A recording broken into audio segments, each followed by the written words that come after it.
Morning, everyone. We're continuing here in the words of the CHOFETZ CHAIM. We have one last piece in Klal Beis in the second chapter here. Im echad gila lechaver be'apit tlasa. Let's say that you have one person, we'll call him Ruvain, reveals information to Shimon in front of three people. Inyan iskai u'mischaroi v'chayotze b'zeh. Reuven tells Shimon about his business dealings, financial dealings, or some other kind of personal matter. And in general, these are things that Shimon would not be able to reveal to others after he hears it from Reuven. Because maybe some kind of damage or distress is going to come to Reuven as a result of other people knowing his financial difficulties or the like. However, now, Reuven originally told over this information to Shimon in front of three people. You see that Reuven must not really care about what other people think and about getting himself into trouble as a result of revealing his financial woes or his abilities. He's not concerned.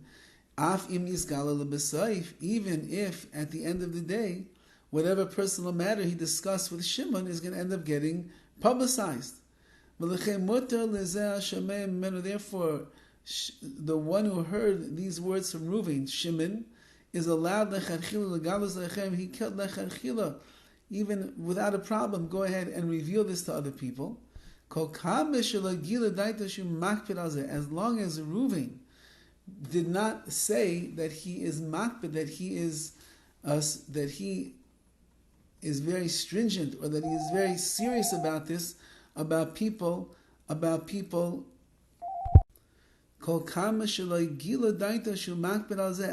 as Reuven has not shown that he's very makpid, that he doesn't want people to find out about these things. Nevertheless, says the CHOFETZ CHAIM, you must make sure that all of the other points of contention with apit tlasa must be met in this case. And if they're not, then of course a person would not be allowed to state a single thing that he heard that Reuven said about himself. Even though he did it in the presence of three people, he would not be allowed to tell it to others. So he brings down over here in the notes the following idea. Let's say that a person tells a group of friends that he tends to lose his temper with his children. Now, he says it in passing, he's saying it over to a few people. It seems like he's not really concerned about that. However, they can't go, and those three people that were there cannot go now and tell this over. They tell this over. They cannot. So anyway, the case is over here that a person reveals in the presence of three people that he has a temper and he gets angry with his children. And even though that he said this in front of three people, you're not allowed to go and repeat this, because when you tell other people that this man has a temper, he gets angry and upset and blows his stack, so it's going to make him lose his reputation in the eyes of other people. However, interestingly enough, let's say you have a company, and one of the older executives of the company who's out of touch with technology says, I'm an antique, I'm a dinosaur, I'm ancient, I'm not used to working with these things, I don't really know how to use the computer technology so much. So if he tells this over to people a public way, and they go and they tell others that he's not so savvy in the computer, there's really nothing negative about that. Why? Because it's not negative information. It's a mitzvah. It's a reality.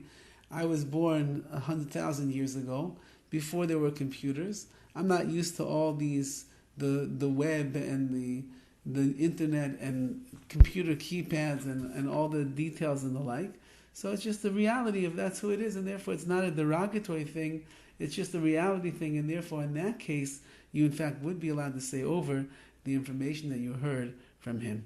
But in general, as we said the other day, to rely upon the heta of apit tlasa of three people that you said in front of, it's almost going to be impossible to ever repeat any derogatory information to somebody else. Have a wonderful day.